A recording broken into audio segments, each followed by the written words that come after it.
नमस्ते जी, आप सभी को महाराणा प्रताप जन्म दिवस की हार्दिक शुभकामनाएं। आज गांव तंगोर में शिव मंदिर पर मीठे पानी की छबील चल रही है। भाई सभी भाई यहाँ पर पहुंचे, दोपहर को ठंडे मीठे पानी का आनंद ले।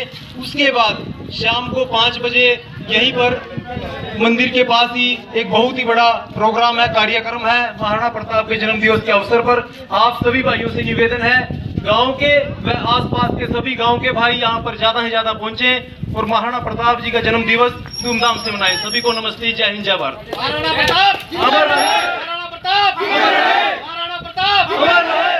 बंसी राणा जी जो गांव तंगोर से हैं, जोरदार जय श्री राम, जय राजपूताना, जय हिंदू धर्म, सनातन धर्म की जय। मैं सभी छोटे बड़े भाइयों को और बड़े बुजुर्गों को यहाँ आने पर उनका बहुत जोरदार स्वागत करता हूँ और उनके लिए एक बार सभी भाई जोर लगा के ताली बजाएं।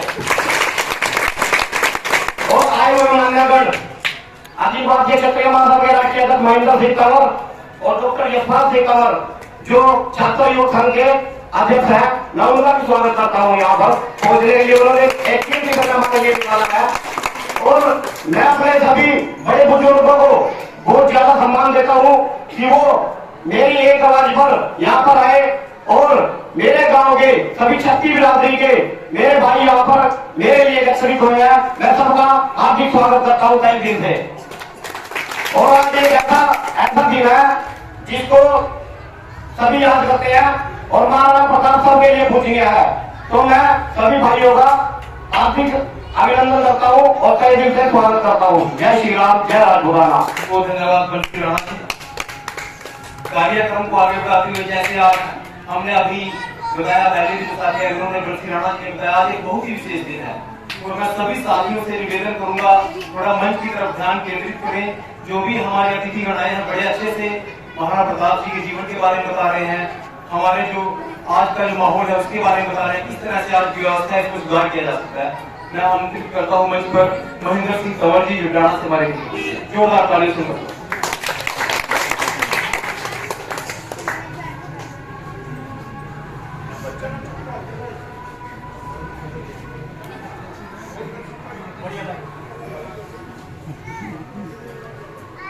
आज इस नगर में हिंदू सूर्या महाराणा प्रताप की 482वीं जयंती पर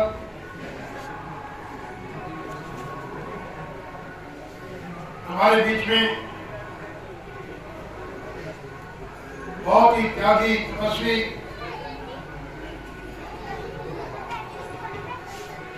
बहुत ही आदरणीय डॉक्टर यशपाल सिंह जी, हमारे बहुत ही प्रिय भाई साबका सरपंच पिंटू राणा जी, बहुत ही आदरणीय डॉक्टर सुभाष राणा जी, बहुत ही प्रिय सुरगढ़ से भाई सुखबीर राणा जी, राणा जसवंत सिंह जी और मेरे छोटे भाई बहुत ही जुझारू, संघर्षशील, निर्भीक और अपनी बात को बिल्कुल बहादुरी से रखने वाले मेरे भाई राणा दर्शन सिंह जी, मेरे प्यारे भाइयों और बच्चों,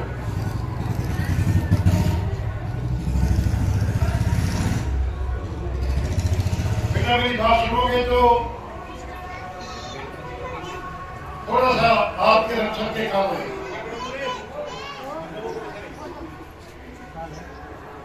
पहली बात तो ये है,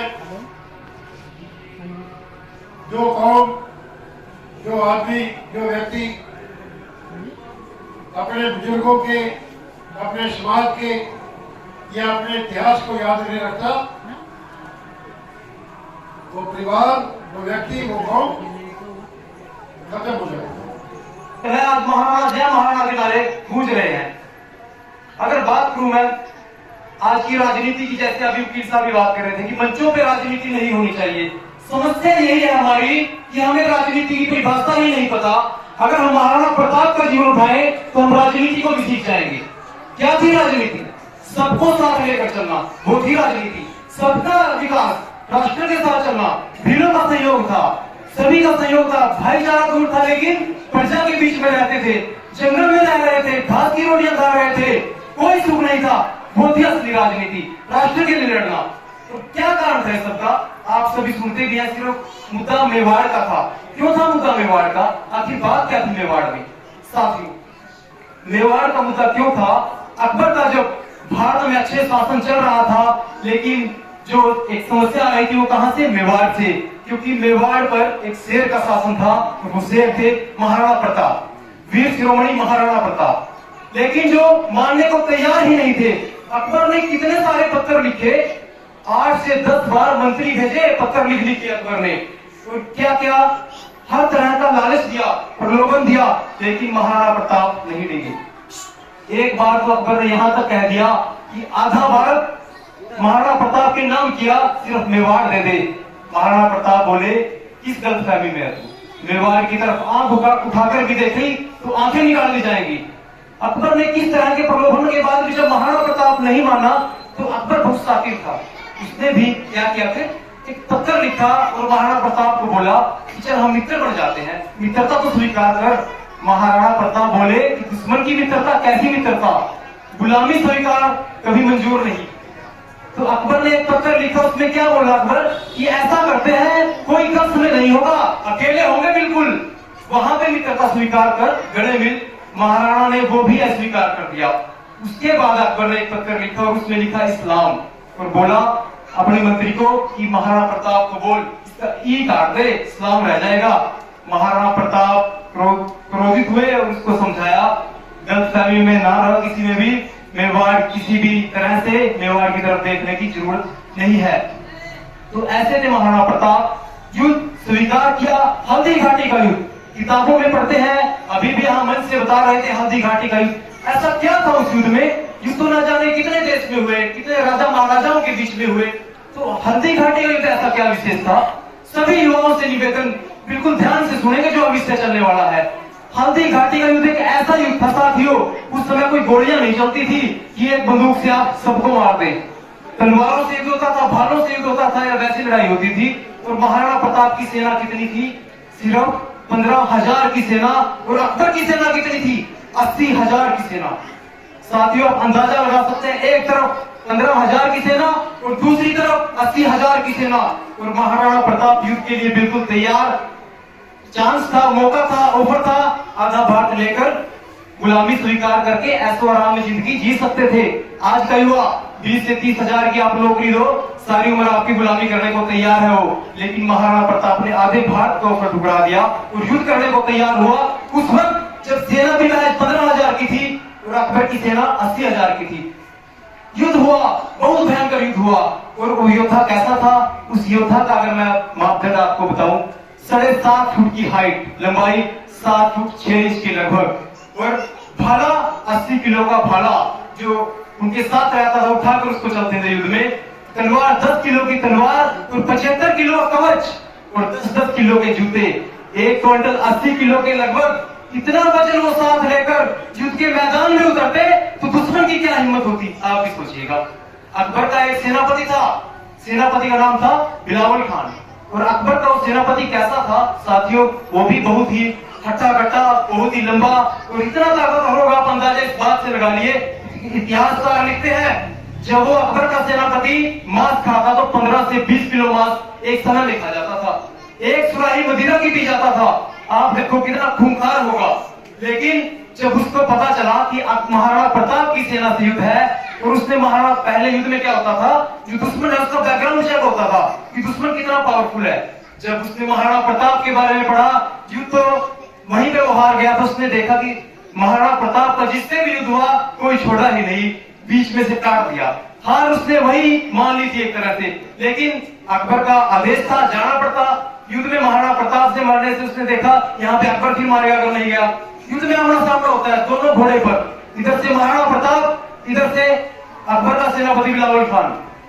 जब महाराणा प्रताप, इतिहास गवाह है इसका, जब महाराणा प्रताप अपनी तलवार से उसके ऊपर वार करता है, उसके मुकुट के साथ शरीर के साथ घोड़े समेत बीच में से उसको काट देता है एक ही बार में। ऐसा था महाराणा प्रताप हमारा योद्धा।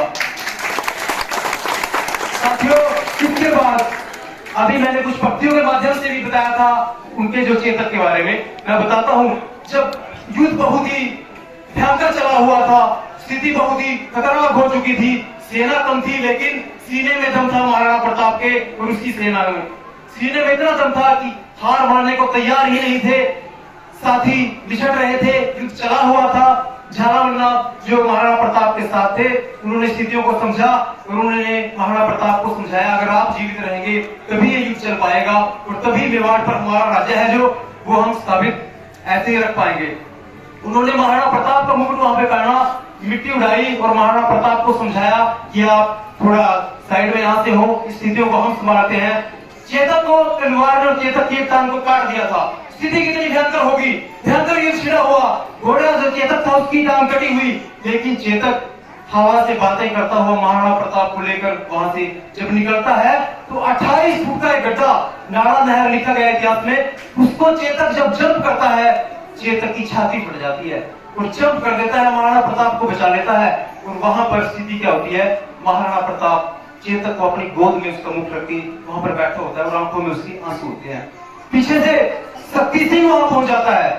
शक्ति सिंह जो महाराणा प्रताप का भाई था, गद्दार था, जो अकबर की सेना में मिल चुका था, 5 मुगल सैनिकों के साथ वहां पर जब पहुंचता है शक्ति सिंह, तो महाराणा प्रताप को देख के हैरान रह जाता है। वो महाराणा प्रताप जीवन में कितनी भयंकर स्थितियां आई, जंगल में रहे, घास की रोटियां खाई, क्या क्या सहन करना पड़ा, तब भी कभी चेहरे पर शिकन नहीं थी। लेकिन जब चेतक की मृत्यु हुई तब महाराणा प्रताप की आंखों में आंसू थे। शक्ति सिंह देखकर हैरान रह जाता है, इतना प्रेम था उनके बीच में। आप अंदाजा लगा सकते हैं कि चेतक क्या होगा। कभी भी जब तक जीवन रहा महाराणा प्रताप ने उसकी कमर पर चाबुक नहीं मारी। चेतक खुद ही हवा से बातें करता था, ऐसा चेतक था।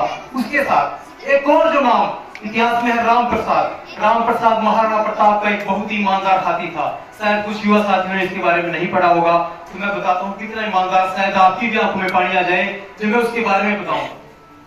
राम प्रसाद को जब अकबर ने राम प्रसाद के बारे में पढ़ा तो अकबर ने देखा कि इतना ईमानदार, इतना जबरदस्त हाथी, जिसको कुछ भी करो, बंदी बनाओ और अपने पास ले आओ। चक्रव्यूह रचा गया, 5 हाथियों का चक्रव्यूह था। महाराणा प्रताप का हाथी राम प्रसाद बीच में था। चक्रव्यूह में राम प्रसाद हाथी को पकड़ लिया गया और बंदी बनाकर अकबर के पास पहुंचा दिया गया। अकबर ने क्या घोषणा की, आदेश दिया मंत्रियों को, सैनिकों को कि राम प्रसाद की इतनी सेवा करो, इतनी सेवा करो, पकवान खिलाओ, मीठे मीठे मसाज करो, दिन रात इसकी सेवा में निकाल दो, यह हमारे लिए बहुत जरूरी है। सुना है महाराणा प्रताप का बहुत ईमानदार हाथी है। और राम प्रसाद कितना ईमानदार अब आपको पता चल जाएगा। दिन बीतते चले गए। अकबर उनका हाल चाल पूछने के लिए जब पहुंचा तो सैनिकों ने बताया जो राम प्रसाद है उसका हाल ठीक नहीं है। अकबर ने बोला, हमारे यहाँ पर इतनी सुख सुविधाएं होते हुए भी राम प्रसाद की हालत क्यों बिगड़ी है? सैनिक बताते हैं, महाराज 28 दिन हो चुके हैं, राम प्रसाद ने एक पानी की बूंद तक नहीं पी। इतना ईमानदार हाथी राम प्रसाद। अकबर युद्ध उसी दिन हार चुका था। अकबर समझ गया था, मैं जिसके हाथी को नहीं झुका पाया, मैं जिसके चेतक घोड़े को नहीं झुका पाया, मैं उसको कहां झुका पाया। तो ऐसा राम प्रसाद हाथी था जो महाराणा प्रताप का था। उसके बाद समय बीतता चला गया। अकबर ने लगभग अंदाजा लगा लिया था युद्ध का परिणाम नहीं निकलने वाला, महाराणा प्रताप हार मानने वाला नहीं है। अकबर भी उस युद्ध से लौट गया। महाराणा प्रताप उसके बाद मेवाड़ पर महाराणा प्रताप ने अच्छे से राज्य किया। और मेवाड़ का रोड़ा क्या था, अकबर का जो व्यापार था विदेश से, उस रास्ते से आता था। यह मुख्य कारण था कि अकबर मेवाड़ को चाहता था।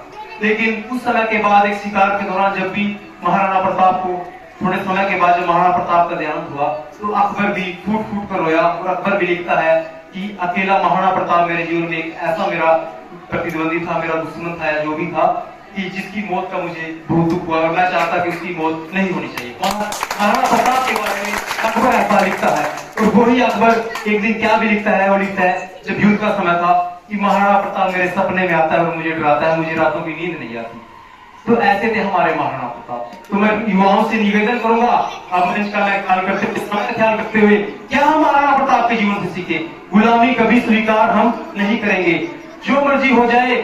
जब महाराणा प्रताप जैसा योद्धा आधा भारत छोड़ के जंगल में घास की रोटी खा सकता है, हमारे पास तो कितनी सुख सुविधाएं हैं, तो हम क्यों किसी गुलाम बन के रहें?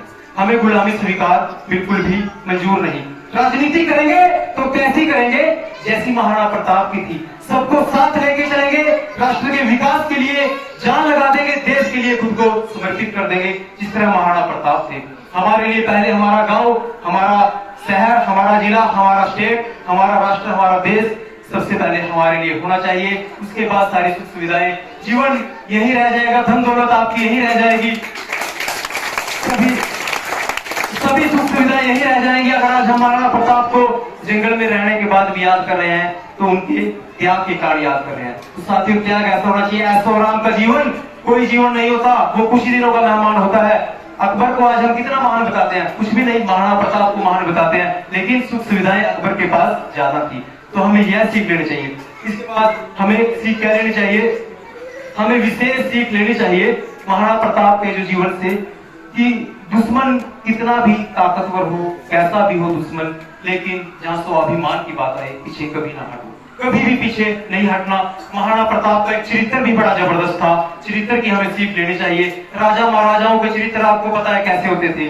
राजा महाराजा कई राजा, सभी नहीं, कई राजा अयासी का जीवन जीते थे, सभी उनका पतन का कारण था। लेकिन महाराणा प्रताप का चरित्र कैसा था, एक घटना के माध्यम से अंत में आपको बताता हूँ। एक बार एक युद्ध चला हुआ था और महाराणा प्रताप के जो सैनिक थे प्रतिद्वंदी के घर से महिलाओं को उठा लाए और महाराणा प्रताप ने उनको बहुत अच्छे से डांटा और उनको समझाया और महिलाओं को बड़े सम्मान से घर भेजा। बोला ये राजपूतों की शान को शोभा नहीं देता। ऐसा उनका चरित्र था। महाराणा प्रताप के जीवन से हमें कभी गुलाम नहीं रहना चाहिए, यह सीखना चाहिए उनका चरित्र कैसा था, सच्चाई का जीवन जीना चाहिए। तभी आज इस जयंती मनाने का हमारा जो संकल्प है वो पूरा होगा। ऐसे तो जयंतियां हर साल हम मनाते हैं, लेकिन जिस जयंती में हम कुछ सीखे, जिस योद्धा की हमने तस्वीर रखी हुई है, आगे तलवारें रखी हुई हैं और आप सभी इकट्ठा हुए हैं, अगर हम उसकी जयंती से कुछ सीख नहीं ले पाए तो इस जयंती में हमने सिर्फ अपना समय बर्बाद किया, अपना धन बर्बाद किया। लेकिन अगर सीख ली, उनके चरित्र को पढ़ के हमने अपने चरित्र को सुधार लिया, उनके जीवन को पढ़ के अपने जीवन को सुधार लिया, तभी यह जयंती है जो सक्सेस हुई। और मैं एक बार अब निवेदन करूंगा अंत में, जो आप सभी भाइयों की मेहनत का नतीजा कि गांव तंगोर में महाराणा प्रताप जन्म दिवस पर आज 300 से भी ज़्यादा संख्या में यहाँ युवा बुजुर्ग पहुँचे। सबसे अधिक जो योगदान रहा आप सभी साथियों का। अंकित बंसी राणा अखिल क्षत्रिय महासभा के युवा जो अध्यक्ष हैं, उन्होंने बहुत अधिक तन मन धन से दिन रात एक कर दिया इस उत्सव को मनाने के लिए, महाराणा प्रताप जी का जन्म दिवस मनाने के लिए। साथ में अंकित राणा राष्ट्रीय सचिव नवचेतना ग्रुप, ज्वाला राणा, वीरेंद्र सरपंच, सुखपाल राणा, विक्की राणा, संजीव राणा, नीटू राणा, प्रदीप राणा, साहिल राणा, राजीव राणा, रूप सिंह राणा, सतपाल राणा, प्रदीप राणा, प्रेम राणा, बबला राणा, आसू राणा, नवीन राणा, हरपाल राणा, ईश्वरपाल फौजी, मोहन राणा, जसवंत राणा, गौरव राणा, मोंटी राणा, सुभाष राणा, लाली राणा जिनकी एक कविता भी थी, साहिल राणा, कुलदीप राणा, मानसिंह राणा, गोली राणा, मोहित राणा, रवि राणा, रोहित राणा, सुखबीर राणा, लक्की राणा, अमन राणा, टोनी राणा, मोनी राणा, अमित, अभिनव राणा, यहाँ जसवीर जी जो मास्टर जी थे, आर्यवर्त, देवराज राणा, अंकुश, अभिमन्यु राणा, हर्ष, आकाश, दीपांशु, गुलशन, विशाल, समस्त जो यहाँ पर साथी थे, जैसे झांसा से अमन राणा, सभी साथियों का बहुत अधिक योगदान रहा, बहुत अधिक संघर्ष था इस जन्मदिवस को मनाने के लिए। जो उन्होंने मेहनत की थी वो आज रंग लाई और गांव तंगोर में जो भाईचारा, जो एकता वो दिखाई गई। गांव में इतना अच्छा मंच आज बना महाराणा प्रताप जन्म दिवस पर कि 300 से भी अधिक संख्या में यहाँ पर लोग पहुँचे। सभी एकजुट होकर सबने महाराणा प्रताप जी का जन्म दिवस मनाया। हर बिरादरी से लोग यहाँ पर पहुँचे। बहुत बड़ा जो कार्यक्रम था महाराणा प्रताप जन्म दिवस के अवसर पर गांव तंगोर में मनाया गया। आप सभी साथियों का बहुत धन्यवाद। इतना अच्छा कार्यक्रम, बहुत ही लाजवाब, जबरदस्त।